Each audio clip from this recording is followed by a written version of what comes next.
D'Artagnan.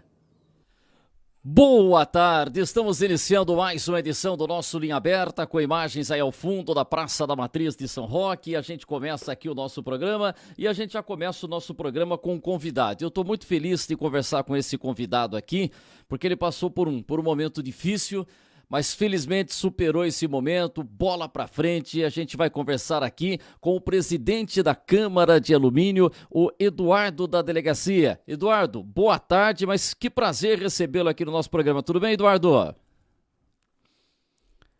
Opa. Tá me ouvindo? Agora tô sim. Como é que tá, Eduardo? Boa tarde, Mas, ó, Eduardo, tudo bem? boa tarde, é um prazer, né? Maior do mundo poder estar aqui dando essa entrevista para você, falando com você mais uma vez. Pois é, quando você mandou mensagem para mim na semana passada, a gente já estava ouvindo, né, as boas informações estavam chegando, mas aí quando você mandou a mensagem para a gente, acho que foi na quinta ou na sexta-feira, a gente ficou mais feliz ainda. Por quê? Porque o Eduardo da Delegacia, que é o presidente da Câmara de Alumínio, ele ficou com Covid, né, com coronavírus, e ele passou um Sim. momento complicado, ficando internado, inclusive. Ô Eduardo, como é que foi isso? Quantos dias você ficou internado? Aliás, aproveita e faz um relato pra gente. Quando é que você descobriu que você estava com a Covid-19 e como que foi essa movimentação inicial, Eduardo?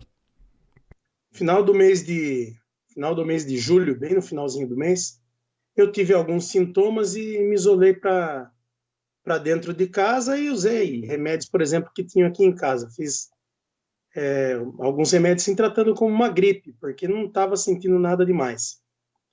Passado uns.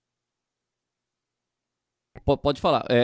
Acho que Posso tá. pode mandar bala. Passado uns dois ou três dias desse isolamento que eu fiz, eu fui para o hospital, fizeram o exame lá sorológico, deu negativo no primeiro momento, mas só que na tomografia estava com 20% do pulmão. Aí eu fiz um tratamento para uma gripe, um tratamento um pouco mais agressivo com antibiótico, mas é com uma gripe podendo ser o coronavírus. 5 dias de tratamento. Ao término desse tratamento, estava com bastante tosse, voltei para o hospital, e aí tinha agravado um pouco essa questão pulmonar, e daí eu fiquei internado. Poxa, e aí você ficou Aí, internado? perdão, aí nessa Pode. ocasião fez o teste do cotonete e positivou para o coronavírus. Aí, razão pela qual fiquei internado. Agora, você ficou internado na UTI. Você chegou a ficar entubado? Quanto tempo você ficou na UTI, Eduardo? Fiquei 14 dias na UTI, sendo 12 desses dias sedado e entubado. Ao todo, fiquei 20 dias internado. Caramba, olha só. E outra coisa, o Eduardo é uma pessoa jovem. Você tem quantos anos, Eduardo? Você tem 40, já fez 40 anos, Eduardo? Completo 40 anos esse ano aqui, em dezembro. Você vê, e aí quando a gente começou com a Covid, olha, pega mais as pessoas mais velhas e tal, mas não tem isso não. Você tá em plena forma física e você contraiu a Covid. Quer dizer, pega todo Não, mundo, né?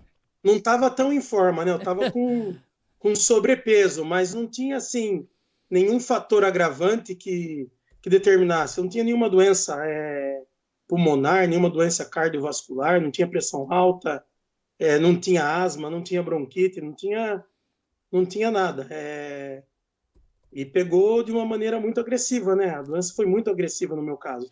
Agora, Eduardo, quando você sentiu aí, né, quando você teve os primeiros sintomas, né, você até comentou comigo hoje por telefone, você achou que era uma sinusite, achou que era uma gripe, quais foram os sintomas que você sentiu?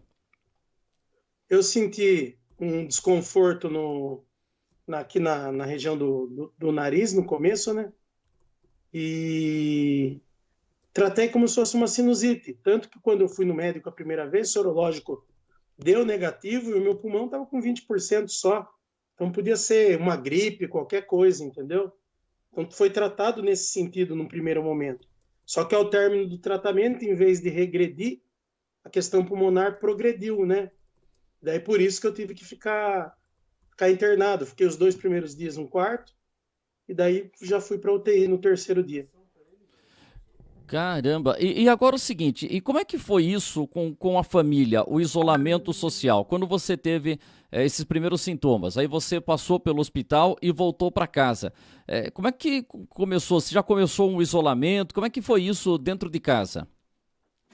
Em casa, minha filha já não estava em casa, ela estava na casa da avó, por circunstâncias aí que tem coisa que é só Deus que explica.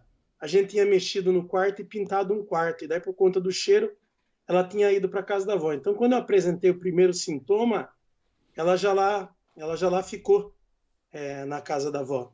Então, criança é mais difícil de fazer o isolamento, né? Hum, E, E daí permaneci aqui em casa nesse isolamento, né? Mas tão logo eu senti o primeiro sintoma, mesmo sendo de uma gripe assim, eu já me retirei do convívio social, digamos assim, da Câmara Municipal. aham. Agora, porque foi o seguinte, né? Aí você teve esses primeiros sintomas, se fez o isolamento, e me diga uma coisa, a gente ouve relatos de pessoas que muita dificuldade para respirar, dor, se sentiu muita Não, dor, Eduardo? não senti dor, nada, né? Tive febre, uns 2 dias de febre enquanto já fazia o tratamento, mas que, como eu disse, você tinha dado negativo. Não tive dor, não tive falta de ar, tive bastante tosse, mas não tive quadro de falta de ar. Agora, uma pergunta que devem fazer para você, já fizeram acho que muitas vezes, mas Eduardo, onde você pegou a Covid-19? Dá Cara, para ter uma ideia? Porque a gente não vai em tem como, vários ó, lugares, porque você vê só, mesmo com toda a eu restrição, né? eu estava meio neurótico com essa questão. Eu respeitei o isolamento, fiz todo esse afastamento. Quando tinha, agora estou afastado, mas quando tinha que ir para o plantão, ia com a máscara, tinha todo um cuidado de higienização das mãos, dos ambientes, enfim, fiz tudo o que tinha que fazer. Cumpri algumas agendas em secretarias de São Paulo, porque era preciso, mas também com todo o cuidado. Mas em algum momento esse cuidado falhou. E na hora que falhou foi a hora que eu acabei me infectando com esse vírus. Uhum. E aí, até assim, a gente fala Eduardo da delegacia, porque o Eduardo é investigador de polícia Escrivão, escrivão de escrivão, polícia. escrivão. E essa área não para. O trabalho é um serviço essencial. Você continuou trabalhando, né, Eduardo? Até o dia 15, sim. Agora eu estou descompatibilizado por conta das eleições municipais. Mas até o dia 15 de agosto eu estava trabalhando, cumprindo a minha escala de plantão, tudo certinho, mas sempre com grandes cuidados, entendeu? Aquelas semanas que antecederam as últimas semanas de julho, eu estava fazendo um check-up por questões naturais, né? Exames de sangue, de coração, fiz endoscopia, ecocardiograma, teste de esteira. Então, eu tinha feito uma bateria de exames e acabei indo para hospital, alguma coisa assim. Não estou falando que eu posso ter pego lá, mas é uma possibilidade porque já tinha um volume de pessoas maior, mas todos os cuidados que eu tinha que manter por toda a quarentena e por todas as determinações, elas foram mantidas, como eu disse para você, a gente estava tendo todo o cuidado possível. Agora, imaginar quando, onde, em que circunstância pegou, para mim é impossível. Tá, agora, e quando você teve a confirmação, como é que foi, por exemplo, o pessoal da Câmara que você teve contato, o pessoal da delegacia que você teve contato, como que funciona tudo isso? Porque as pessoas, todo mundo acaba ficando muito preocupado, né, Eduardo? Como é que foi esse relacionamento O lá? pessoal se assusta. Quem teve contato comigo na Câmara são os funcionários da Câmara de Vereadores e os contatos sempre foram com máscara, né? Graças a Deus não. Mas lá eles fizeram as limpezas, fizeram o fechamento da Câmara por uma semana. A presidente que assumiu, que é a vereadora Meire, tomou todas as medidas que iam tomar. Nesse tempo eu estava no hospital, já não sabia o que estava sendo realizado, mas eu sei que foi tomado. Na delegacia de polícia, o meu contato é muito baixo com os demais servidores, porque eu atuo só durante a madrugada, né? É a hora que dá o BO, o flagrante, que eu atuo nos meus sobreavisos. Ou nos plantões, e nos plantões geralmente a gente também tem baixo volume de pessoas. Então eu não tinha muito contato com funcionários da delegacia. E, por coincidência, naquele final de mês, para a virada de mês, eu não tinha sido acionado no sobreaviso, só tinha atendido plantão, então acabei não tendo contato com ninguém da delegacia, então isso facilitou um pouco a situação.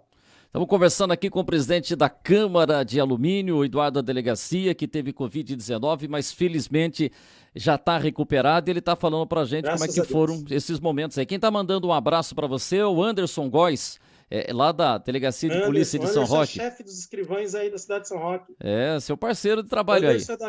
O Anderson já não dá para esconder a idade na polícia. Ele é da minha academia de polícia, o Anderson. Nós fizemos academia de polícia juntos.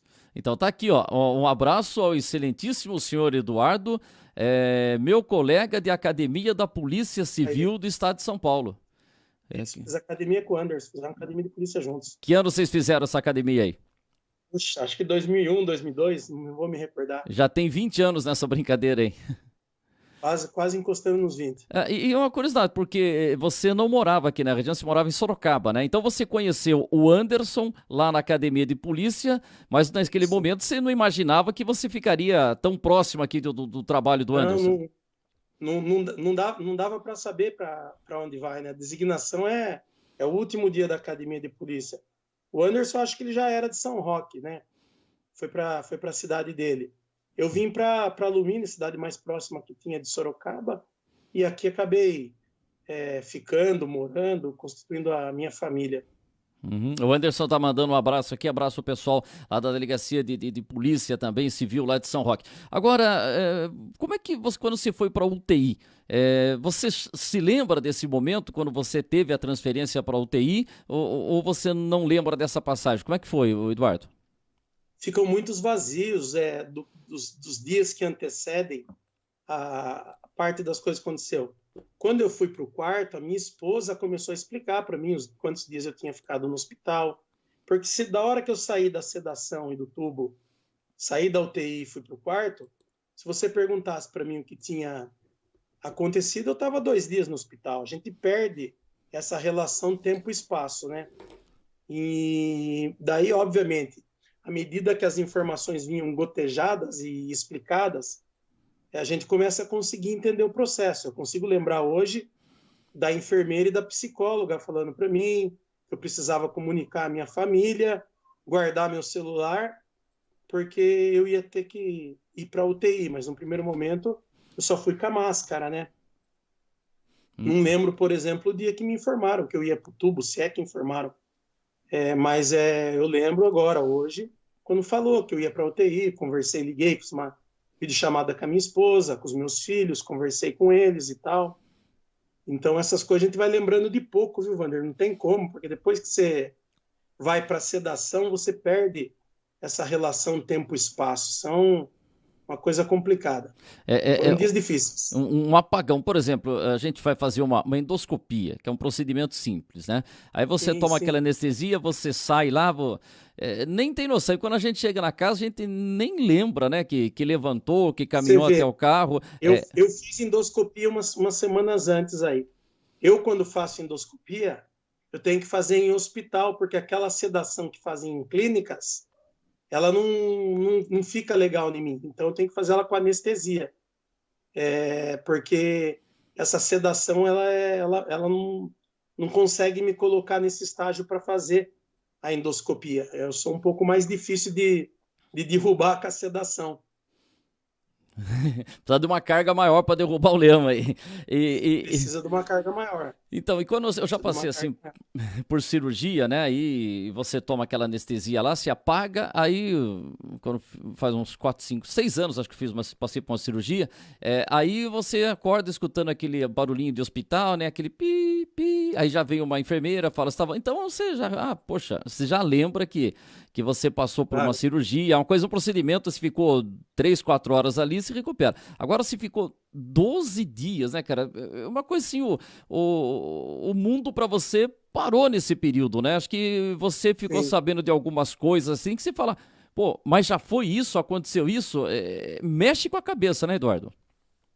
A gente tem que ter força emocional, equilíbrio psicológico para conseguir passar por isso tudo, né? Você sabe muito bem disso, dentro de um processo eleitoral que a responsabilidade exige bastante de mim. o corpo está se fortalecendo e eu estou seguindo o ritmo dele, não estou forçando a barra, né? Graças a Deus a gente tem bastante gente experiente aí que consegue tomar conta do lugar. Eu não tenho problema em centralizar as coisas, então fica um pouco mais fácil. Mesmo assim, a gente sabe, né? O tempo vai correndo, o meu corpo, eu espero que até o final do mês aí já esteja 100% para poder encarar os desafios que vêm. Mas foram 12 dias entubado, 14 dias de UTI, 20 dias internados, né? Fiquei 20 dias internado ao todo. Foi como eu disse, traumático. Mas com a força de Deus, eu vi depois no Facebook aqui, muitas correntes de oração dentro da cidade, muitos pastores, pessoas da Igreja Católica, padres, as pessoas, enfim, fizeram correntes de reza, de oração, e eu tenho certeza que foi isso que contribuiu para eu conseguir sair forte desse processo, porque eu saio desse processo, eu saí lá no dia, depois de 20 dias lá, eles levam a gente de cadeira de roda até a saída do hospital, mas eu levantei por mim mesmo e entrei no carro para ir embora. Eu fiz questão de sair andando, entrei andando e saí andando. Mas mexe com a cabeça da gente, mas a gente tem força e acredita em Deus e isso facilita bastante as coisas. Não, e a gente fica imaginando até agora, graças a Deus, tá tudo bem, né? Dá até pra gente até fazer uma Sim. brincadeirinha assim de você quando acordou e falou, e tal coisa já passou, tal. A única coisa que você não queria, acho que você deve ter perguntado. A eleição não passou, né? Quando você fala, ô, Vilma, não, a É, eleição não passou, né? Você só não queria não, acordar eu depois da não eleição, perguntei né? da eleição, mas eu perguntei assim, que dia era, né? Que dia é hoje? Aí minha esposa falou, hoje é dia tal, tal. Eu falei, nossa, mãe do céu. Uma das coisas que me veio na cabeça foi exatamente a convenção, a eleição que se avizinhava, porque eu estava dentro de um processo com uma força muito grande de trabalho. Então, isso mexe com a cabeça. Agora, se perguntar, primeira coisa que a gente pensa é na família da gente, é nos filhos, como está meu filho, como está minha filha, como está minha esposa, graças a Deus todo mundo bem. Então, isso é o mais importante. Aí depois, obviamente, o cérebro começa a trabalhar. Puxa vida, fiquei tanto tempo aqui, perdi tempo de estar fazendo isso ou aquilo, podia estar. Então, é natural, né? Não tem como. Quem vive a política como eu vivo, estou na presidência da Câmara, trabalhando, afastado da polícia, enfim. É um turbilhão de coisas que passam na cabeça, mas a gente precisa se reequilibrar emocionalmente. Eu acho que isso daí, como eu disse para você, com a força de Deus, eu tô conseguindo fazer de uma maneira rápida. Não, e você é um cara jovem, cabeça muito boa, tal, né? E vai, assim, já tá tudo ligado já do que está acontecendo no dia a dia, mas você está tendo ou teve um acompanhamento psicológico depois de passar Eu, por esse sa, eu, período? eu saí do hospital com alta médica sem nenhuma restrição. Então, eu não tive pedido de fisioterapia pulmonar, não tive pedido de fisioterapia física, saí de lá sem medicação, sem nenhuma medicação, só com o pedido de fazer uma inalação até o domingo, que já passou, que eu cumpri certinho, e de fazer uma bombinha até domingo também, que eu cumpri. Ou seja, hoje aqui falando com você, eu não estou tomando remédio nenhum, não saí com orientação de procurar psicólogo, nada. Eu acho assim que, como eu disse para você, eu tenho buscado esse fortalecimento. Se eu sentir que eu preciso, óbvio que a gente procura, mas eu acho que o pior já passou. Eu recebi um milagre grande aí, uma força de Deus para poder continuar e a alegria de saber que está tudo bem com a minha família. Ou seja, a maior vitória que eu podia conquistar nesse ano já foi conquistada, que foi o restabelecimento da minha saúde e de ter enfrentado uma doença grave como essa e que se sintomizou em mim de uma maneira muito grave, né? Agora, teve mais alguém da família, algum parente próximo, alguém do seu círculo de amizade teve Covid? A minha esposa teve em decorrência de eu ter tido, mas não teve agravamento nenhum. Teve um desconforto no nariz, na garganta, cumpriu os 14 dias de isolamento social, está firme e forte trabalhando já. Poxa. Ela não teve maiores sintomas. Agora você falou em remédio, aí você fique muito à vontade nessa questão, porque infelizmente nesse período de pandemia que a gente precisa da união dos governadores, teve muita briga de prefeito com Isso. governador, de governador com presidente, até com relação à questão de medicamentos, né? E eu já tive pessoas que Certo, perguntaram, certo. mas o que que o Eduardo tomou? Você fique muito à vontade nessa questão de Sim. medicamentos, que cada caso é um caso, a gente É um entende. caso. Como eu não sei como O que foi o seu caso. tratamento da onde eu fiquei hospitalizado foi com azitromicina, né? E alguns outros antibióticos. Lá não se usa a cloriquina, que eu acredito que seja isso que as pessoas ficam Ficam perguntando, né? interessadas em saber. Lá não está dentro do receituário médico a cloriquina. Então, o que está dentro do receituário médico é a azitromicina e alguns outros medicamentos, mas a cloriquina não foi aplicada em mim, não será aplicada em nenhum paciente que esteja no mesmo hospital que eu estive, porque lá eles não fazem o uso desse medicamento. Tá, o Anderson voltou aqui, deu uma mensagem aqui, falou que antes de ele ficar lá em São Roque, ele ficou um ano em Mairinque. Ele ficou preparando o terreno para você lá em Mairinque. Ele, Verdade. Eu sou de o, alumínio e tiro plantão em Mairink, né? você tá intergaláctico, né? Tá que nem eu, moro em São É, Roque, vem pra Mairinque, né? Estamos internacional. O Vinícius Paes, que é músico, tá sempre ligado com a gente, tá feliz com a sua conheço o recuperação. Vinícius. Vinícius é daqui da cidade também. Isso, e Mora em agora São Roque hoje, eu acho, mas é prata da casa. é de São Roque. Ele tá aqui em São Roque, mas ele foi diretor de cultura Isso, aí. Ele tá, isso. tá muito feliz com a sua recuperação e falou: o importante é demonstrar para as pessoas, através desse caso, que a Covid não é só uma gripezinha. Pegou e Não pegou. é gripezinha. Não é gripezinha. O Vinícius é um cara do enfrentamento político, conheço faz bastante tempo.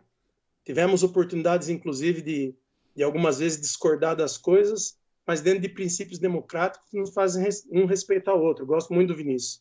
Não Uhum. é uma gripezinha, é uma coisa séria, é uma coisa importante aqui, eu estou na rádio falando, que as pessoas ouçam, uma coisa que eu levei a sério, Wander. Eu respeitei mesmo, mas em algum momento falhou.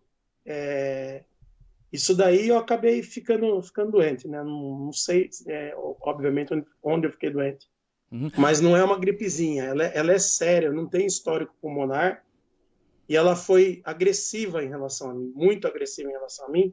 Então as pessoas que estão ouvindo isso aí têm que se cuidar, têm que se cuidar mesmo. Estamos conversando aqui com o Eduardo da Delegacia, que é o presidente da Câmara de Alumínio. E com relação ao seu trabalho na Câmara de Alumínio, ontem você já participou da sessão? Participei, presidi a sessão da Câmara de Alumínio ontem, depois dos dias de afastamento. Foi uma sessão curta, mas graças a Deus foi tudo bem. Tá vendo o seguinte, a sua voz tá muito boa. Você tá com potência de voz, você tá com o fôlego bom. Logo que você saiu do hospital, você tava com essa desenvoltura para falar ou você tava com a voz mais cansada? Tava um pouco. A voz eu não lembro assim, porque. Aliás, assim, eu falava para me ouvir, porque eu queria ouvir minha voz, né? E nem lembro o que era. Você sai um pouco letárgico, você sai, parece com um delay, um pouco atrasado. Mas isso também, graças a Deus, já passou, né? Nos dias que eu tava lá, que eu já saí assim, você fica bem atrasado. Então, eu lembro que, por exemplo, o enfermeiro, como é seu nome? Se demora um pouco para responder. Sabia quem eu era, sabia a minha idade, sabia o número do meu celular. Então, eles ficam testando exatamente para ver como que está essa capacidade cognitiva sua. Uhum. Eu hoje já tem uma semana que eu estou de alta médica, né? E algumas pessoas que me viram, veio um amigo meu que é médico me visitar, saiu muito surpreso daqui de ver a maneira como eu estava me locomovendo, de ver a maneira como eu estava pensando, a maneira como eu estava falando. E graças a Deus, eu repito, eu saí de lá sem nenhuma sequela e sai cansado, sai um pouco enfraquecido fisicamente, mas isso daí é o dia a dia que a gente vai recuperando e daqui a pouco a memória muscular ela já trabalha e me coloca em pé 100%. E agora, qual que é a sensação? Você é uma pessoa pública, uma pessoa conhecida aqui na nossa região, quando você viu uma notícia, o presidente da Câmara Como é que é essa sensação nesse momento que a gente tem tanta gente, infelizmente, com Covid, mas de repente você vê uma notícia sua e fala, pô, mas sou eu que estou aqui com a Covid. Como é que é essa sensação, Eduardo? Ah, Wander, são coisas da vida, coisas que acontecem, né? O Eduardo da delegacia, que é presidente da Câmara, é uma figura pública. Agora, o Eduardo, que está aqui conversando com você, Com a é um ser família? humano como você, como qualquer pessoa, que está sujeito a ficar doente, que está sujeito a, dentro de um processo pandêmico, a contrair um vírus. Então, eu vi assim com naturalidade. Busquei todas as informações, vendo como elas estavam sendo relatadas. Agi com naturalidade. Eu sou pessoa pública e naturalmente as pessoas vão noticiar as coisas que acontecem comigo mais que outras pessoas, né? Mas o que as pessoas têm que entender é que eu sou um ser humano igual a todo mundo, sujeito a ficar doente como qualquer outra pessoa. É isso aí. Agora, ô Eduardo, deixa eu falar um pouquinho aqui da questão política. Como é que tá? Vamos lá. Você é um pré-candidato a prefeito de Alumínio. As convenções estão começando a ocorrer aqui nos próximos dias. Quando é que vai ser a convenção e deve realmente ser confirmada a sua iniciativa? Você é pré-candidato a prefeito de Alumínio? Sábado é a convenção partidária de todos os nossos partidos que vão compor a coligação de prefeito, vice-prefeita, os partidos que vão ter candidatura de vereador. E sábado deve ser confirmado o meu nome como pré-candidato a prefeito na cidade de Alumínio, com o doutor Alexandre Vice e os demais vereadores da Câmara. Eu fiz um grupo político forte de 9 vereadores da Câmara, eu e o Alexandre somos prefeito e vice, e todos os outros, à exceção de um vereador, estão com a gente. Então, é um grupo grande e forte, né? Então, deve ser confirmado o meu nome no sábado, sim. E outra coisa importante, você já passou pela Covid, já esteve internado e hoje, tomando, claro, todos os cuidados, distanciamento e tal, você pode participar normalmente da sessão da Câmara de Alumínio, pode participar da convenção, porque você já teve a Covid e apesar da gente ter agora também... Hoje eu tenho uma imunidade aí de alguns meses, pelo que a gente ouve as pessoas falar. Eu não tenho carga viral transmissível, ou seja, eu não transmito Covid, mas óbvio, vou continuar utilizando máscara e tendo todos os cuidados. A convenção nossa, ela pretende aí se organizar para o sábado, separando os horários de partido e com capacidade baixa de pessoas, tanto que a gente não está nem divulgando a convenção partidária nossa em rede social, em WhatsApp, não fizemos nenhum vídeo convidando as pessoas, porque a ideia é fazer a convenção, bem dizendo, com os pré-candidatos. É gostoso uma convenção com bastante gente? Porque dá uma ideia de força, de trabalho e tal. Mas não é a preocupação nossa agora. A preocupação nossa é garantia de saúde. Então, a gente vai dividir o horário dos partidos, muito provavelmente. Cada partido vai dentro de uma faixa, apresenta os documentos, assina o livro-ata, vai ter álcool gel lá para os candidatos, ninguém vai poder entrar na convenção sem máscara e a gente vai cumprir essa convenção partidária com a maior segurança possível e envolvendo o menor número de pessoas possíveis. E essa eleição, né? Essa eleição vai ser completamente diferente, né? Rede social, mais do que nunca, vai falar alto, né? Ou você entende que aqui, nas cidades do interior, tem que gastar muita sola de sapato ainda, Eduardo? É complicado. Eu não consegui entender ainda esse processo, porque você pega uma cidade como Alumínio, tem lugar que a rede social não chega, né? Então vai ter que se pensar qual é a estratégia, qual é a segurança de se fazer e de se entregar esse material. Rede social, eu acho que é um fator importante nessa campanha, eu acho que ela define a eleição municipal, mas por si só, eu acho que é impossível se fazer uma campanha só virtual. Não, vai ser uma campanha, né? E curta, né? E curta, porque a gente vai começar, é uma campanha de tiro rápido, mas acho que nesse espaço de tempo aí, os candidatos terão condições de passar os planos de governo, Eduardo?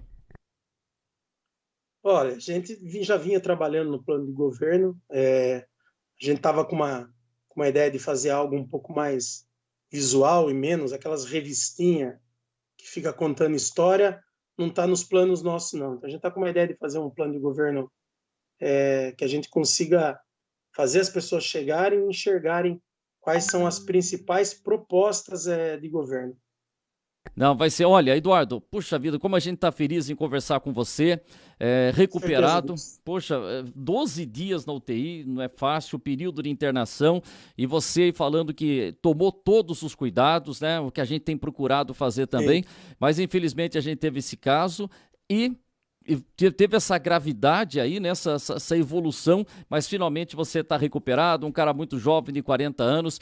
A gente lamenta demais pessoas que infelizmente a gente perdeu, mas a gente comemora demais também essa sua recuperação e a recuperação de tanta gente, né, que a gente consiga superar esse momento. São os desafios que a gente tem pela frente e você superou esse desafio. Eduardo, então, sucesso no seu trabalho. Você sabe que aqui está aberto espaço para todos os pré-candidatos a prefeito de Alumínio, de Mairinque, de São Roque, e que a gente tenha sempre nessa eleição as cidades ganhando, né? Que Alumínio ganhe, que Mairinque ganhe, claro, que Alumínio ganhe. A gente tem esse momento de discussão e eu estou numa expectativa muito grande que a gente tenha discussão de projetos, que a gente não fique só com briga pessoal em redes sociais e que a gente possa ter um futuro melhor. Porque, mais do que nunca, né? Você é um grande exemplo disso. O mundo não é que vai ser diferente, o mundo já está sendo diferente, né? E você já está sentindo isso, né, Eduardo? Com certeza. O mundo dificilmente volta àquilo que a gente vivia, né? A gente vai ter que se reeducar em diversos aspectos, né? A chegada na casa, o sapato que fica do lado de fora, a cuidados de higiene, de lavar as mãos várias vezes por dia. Enfim, essa pandemia ela veio para modificar um panorama. Cidades precisam, sem sombra de dúvidas, de propostas mais do que de brigas. E o que a gente tem feito ao longo desse período é sempre apresentar proposta. Nunca fiz discussão vazia das coisas, a gente sempre teve uma proposta. Mas eu fico agradecido pela participação da rádio, tenho muito respeito e carinho por vocês aí. A gente gosta muito de você porque também. Porque toda vez que eu estive aí sendo entrevistado, eu me senti bem e fui bem recebido. Então, quando você hoje falou comigo, é a primeira entrevista que eu estou dando. Opa, obrigado. Não fiz sequer um vídeo ainda, porque eu estava esperando um pouquinho para fazer esse vídeo, agradecendo as pessoas. Vou aproveitar esse vídeo aqui, que é essa entrevista, para agradecer cada pessoa que colocou energia positiva, que fez oração para mim, que fez corrente. Vi pessoas, amigas próximas, fizeram até promessa pelo meu restabelecimento. Isso fortalece, nos anima e dá coragem. A gente vê que tem amigos, e não é só amigo não, Ivander. Gente assim que eu nunca vi na vida, que descobriu o meu telefone e que mandava todo dia uma mensagem de carinho, uma mensagem de fé, uma mensagem de coragem. Eu tenho certeza que foi essa corrente, essa força que me trouxe de volta para cá e me trouxe de volta com um restabelecimento rápido num momento como esse. Poxa, muito legal. Isso, o Vinícius Paz, você falou, já tive algumas discussões com o Vinícius, né? Mas sempre no campo da ideia ali, da democracia. Feliz de ver o Eduardo, que conseguiu se recuperar. É importante ele mostrar para as pessoas que é da gripezinha, mas ele mandou outra aqui, que não é uma gripezinha. O respeito é recíproco também pelo Eduardo. E repito que estou de fato feliz com a recuperação. Cada caso recuperado é uma vitória, sem dúvida nenhuma. A Michele Palma, professora Michele Palma, que está mandando aqui, excelente recuperação para o Eduardo. Então, obrigado às pessoas que estão mandando mensagens aqui, estão marcando o Eduardo também com essa recuperação. Olha, fico muito feliz, Eduardo, muito obrigado por você ter participado aqui com a gente e vamos seguir o barco aí, sucesso no seu trabalho e que a gente tenha realmente as cidades sendo vencedoras nessa eleição. Obrigado, Eduardo. Então, um grande abraço. Você torce para que time, Eduardo? Obrigado. Torce para que time? São Paulo. São Paulo. Você ficou um pouquinho fora do ar, voltou, e o São Paulo mudou ou não? Então, eu vi esse jogo do 2-1 só, os que escutei na rádio. Eu não vim acompanhando muito São Paulo. A última vez que eu tive aí, mencionei isso até, né? Tava desgostoso com São Paulo, e eu me recordo o nome do quem estava na banca, que é São Paulino. O Zé Fernando Rabechini. O Rabechini. Ele falou que eu era São Paulino mal acostumado. Eu sou São Paulino mal acostumado. Na minha adolescência, o São Paulo foi bicampeão mundial. Minha adolescência era o São Paulo de Telê, pô, então você fica mal acostumado, depois você pega uma fase de Muricy no São Paulo, então é dureza, você vê um time ruim de São Paulo. Mas agora com a vitória nesse clássico aí, já começa a dar um ânimo na gente de novo. Aí se lembrou aquele personagem que o Jô Soares tinha lá, que ele tava no tubo, na UTI, ele tava voltando. Aí quando falava a situação do país, ele falava, põe o tubo de novo. Com relação ao São Paulo, você falava, põe o tubo de novo. Mas vamos superar tudo isso, é fácil. Vamos superar. Valeu, Eduardo, obrigado, um abraço. Forte abraço, obrigado. Valeu. Tchau, tchau. Poxa, que alegria, rapaz, a gente conversar com o Eduardo, que é uma pessoa que está recuperado, né? Teve a Covid aí, rapaz, olha, ficou 12 dias na UTI, cara. Quer dizer, é que a gente tá falando, você toma anestesia para fazer uma cirurgia, se fica ali 3, 4, 5 horas fora do ar, a gente já volta, né?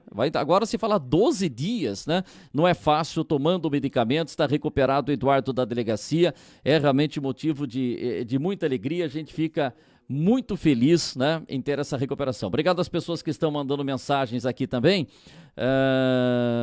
Obrigado, mandando mensagem aqui também. A Neide Brandina também acompanhando. O Ney Moraes acompanhando a gente lá da Ibicolor. O Miltinho acompanhando a gente também. Legal, importante a gente bater esse papo aqui dentro do nosso programa Linha Aberta. Obrigado, Eduardo Delegacia. Deixa eu ver aqui se eu já tenho um chamado aqui da outra ligação. Já temos outra pessoa sendo conectada? Ah, sim, já estamos fazendo o contato aqui para que a gente possa ter estas informações. Deixa eu aproveitar aqui e passar para você aqui mais algumas informações. O que o pessoal está perguntando para a gente? Já tem pauta a semana? Aguarde. Durante a semana a gente vai ter realmente algumas novidades aqui, entrevistas, as